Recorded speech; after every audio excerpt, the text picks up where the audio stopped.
আউযুবিল্লাহি মিনাশ শাইতানির রাজিম বিসমিল্লাহির রহমানির রহিম। এমক্যাশ ডিস্ট্রিবিউটর এবং এমক্যাশ সাব ডিস্ট্রিবিউটর ভাইরা এই পোর্টালে লগ ইন করার মাধ্যমে এখান থেকে রেজিস্ট্রেশন অপশানে গিয়ে এমক্যাশ এজেন্ট খোলার কাজটি করতে পারবেন। রেজিস্ট্রেশনের মধ্যে ক্লিক করার পরে তিনটা মেনু আসবে। এখানে অ্যাড এজেন্টে ক্লিক করবেন, করার পর এখানে ডিস্ট্রিবিউটর নাম্বারটা, ব্রাঞ্চ কোড, সাব ডিস্ট্রিবিউটর যেটার অধীনে আপনারা এজেন্টটা নিয়োগ দিতে চাচ্ছেন সেটা সিলেক্ট করবেন। অনেকগুলো সাব ডিস্ট্রিবিউটর থাকতে পারে, 4, 5, 7 জন, 10 জন, যেটার অধীনে এজেন্ট নিয়োগ দিতে চাচ্ছেন সেটা সিলেক্ট করবেন। এরপরে এখানে এজেন্টের নাম লিখবেন।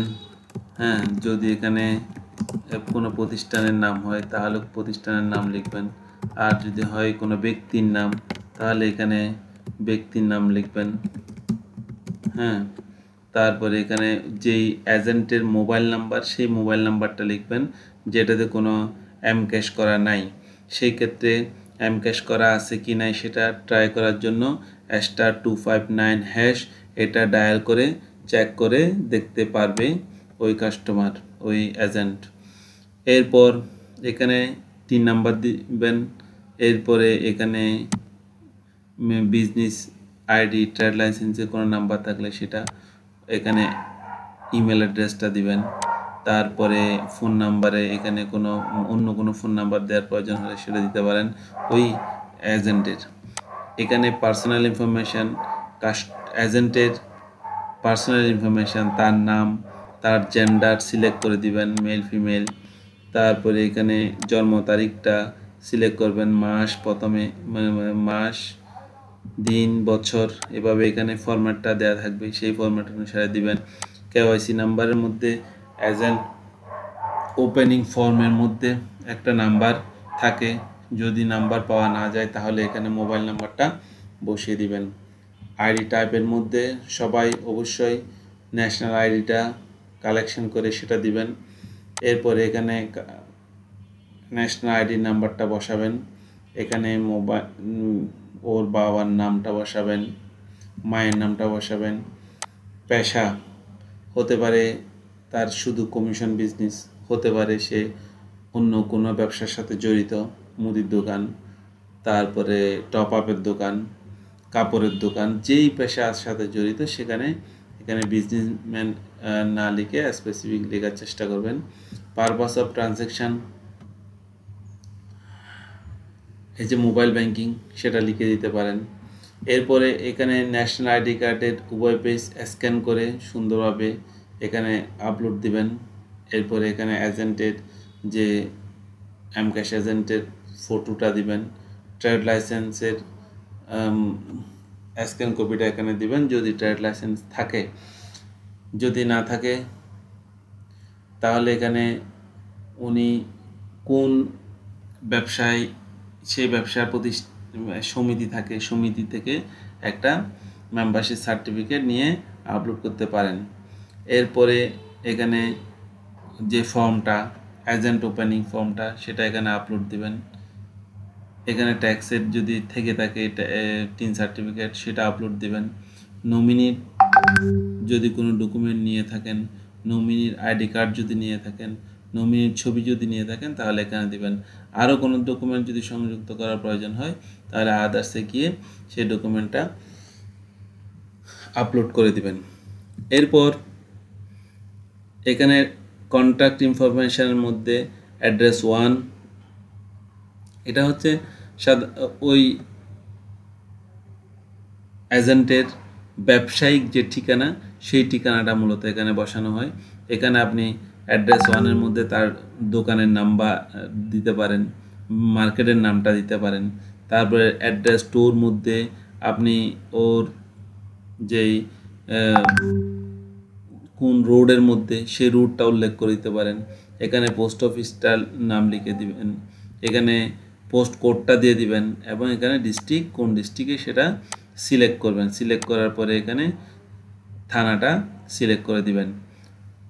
একইভাবে এখানে পার্মানেন্ট অ্যাড্রেসের ক্ষেত্রেও সে তার বাড়ি নাম্বার কত, তার মহল্লা তারপরে এখানে এখানে এখানে মহল্লা হতে পারে, পাড়া হতে পারে, এখানে রুট নাম্বার হতে পারে, সেটা বসাবেন।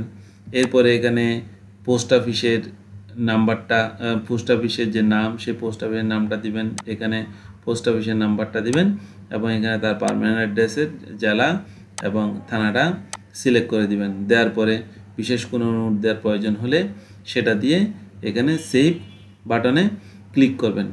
ক্লিক করার পরে হঠাৎ যদি আপনার মনে হয় যে এখানে যেই তথ্যগুলো দিয়েছেন সেগুলো ঠিক নয়, কোন এক জায়গায় ভুল হয়েছে, তাহলে আপনার এজেন্টের নাম্বারটা দিয়ে এখানে মডিফাইতে যাবেন। মডিফাইতে যাওয়ার পরে এখানে আপনার নাম্বারটা দিবেন, তারপর সার্চ দিবেন। সার্চ দেওয়ার পর দেখবেন ওই এজেন্টে এখানে যে ডকুমেন্টগুলো আপনারা আপলোড দিয়েছেন সেই ডকুমেন্টগুলো এখানে দেখাবে। আপনার যেইটাতে ভুল করেছেন মনে হবে সেটাতে মডিফাইতে গিয়ে আপনি সেই ডকুমেন্টটা এখানে নতুন করে আপলোড দিবেন। আর যদি মডিফাই না হয়ে ডকুমেন্ট কোনোটা ল্যাপসেস হয়েছে, কোনোটা আপনি মিসিং করছেন মনে হয়, তাহলে এখানে সেই ডকুমেন্টটা সিলেক্ট করে আপনারা এখানে আপলোডে গিয়ে আপলোড নিউতে দিলে সেই ডকুমেন্ট আপলোড হয়ে যাবে। এভাবে আপনারা অনেকগুলো ডকুমেন্ট আপলোড করতে পারেন। আবার দেখুন কোনো একটা ডকুমেন্ট সেটা সাবমিট করার পরে হেড শাখা এবং হেড অফিসের কাছে এই তথ্যটা গিয়েছে, যাওয়ার পরে ওরা চেক করে দেখলো যে এখানে কিছু ডকুমেন্ট ল্যাপসেস আছে। সেই ক্ষেত্রে অনেক ক্ষেত্রে এজেন্টে ডিস্ট্রিবিউটর সাব ডিস্ট্রিবিউটরের সাথে শাখা অথবা হেড অফিসে ওভারফোনে যদি কথা হয় তাহলে তারা নির্দেশনা দিয়ে দেয়, অথবা এখানে নোটের মধ্যেই নির্দেশনা দিয়ে দেয় যে এখানে কোন কোন ডকুমেন্টটা ল্যাপসেস আছে। তখন আপনারা এখানে রিটার্ন শব্দটা দেখতে পাবেন। যদি রিটার্ন শব্দটা দেখতে পান, এখানে থাকবে কিউট শব্দ থাকে সাধারণত, কিন্তু যখন রিটার্ন শব্দ দেখতে পাবেন অর্থাৎ এই ডাটাটা হেড অফিস অথবা ব্রাঞ্চ চেক করার পরে এটা ফেরত দিয়েছে। ফেরত দেওয়ার কারণে আপনার এখানে এই যে এজেন্ট নেম দেখছেন, এজেন্ট নেমের মধ্যে ক্লিক করবেন। ক্লিক করার পরে আপনার এখানে নিচে এসে দেখতে পাবেন মডিফাই, নোটের মধ্যে এখানে লেখা আছে মডিফাই, মানে হচ্ছে এখানে এজেন্টের সাথে ডিস্ট্রিবিউটরের সাথে ব্যাংকের সাথে কথা হয়েছে কি কি জিনিস মডিফাই করতে হবে হয়তো বলে দিয়েছে, এই কারণে এখানে শুধু মডিফাই লিখেছে। কিন্তু এখানে আপনি ডকুমেন্টের নামগুলো স্পেসিফিক দেখতে পাবেন কি কি কারণে এটা রিটার্ন দেওয়া হয়েছে, এটা এখানের মধ্যে আপনারা এই নোটগুলো দেখতে পাবেন। নোটগুলো যখন দেখতে পাচ্ছেন তখন আপনারা যে কাজটা করবেন, এটা ওই যে ডকুমেন্টগুলো এখানে ল্যাপসেস আছে বলে উল্লেখ আছে সেগুলো আপনারা আপলোড দিবেন। এই যে মোবাইল নাম্বারটা নিয়ে মডিফাইতে গিয়ে যেভাবে দেখানো হয়েছে সেখানে আপনারা আপলোড দিবেন। আপলোড দেওয়ার পরে যদি সবগুলো আপলোড দেওয়া শেষ হয় তাহলে পেন্ডিংয়ে গিয়ে আপনি যেটা আপলোড দিয়েছেন সেটাতে রিসাবমিট দিয়ে দেবেন। রিসাবমিট দিলে আবার ব্যাংকের কাছে চলে যাবে, তখন ব্যাংক অ্যাপ্রুভ দিয়ে দিবে। এই ক্ষেত্রে দেখেন আপনারা এটা অ্যাপ্রুভ হওয়ার আগ পর্যন্ত এখানে পাবেন, যদি অ্যাপ্রুভ হয়ে যায় এখানেই পাবেন পেন্ডিং, ভিউ পেন্ডিং এজেন্ট এখানের মধ্যে পাবেন। যদি সেটা আপলোড হয়ে যায়, আপলোড হওয়ার পরে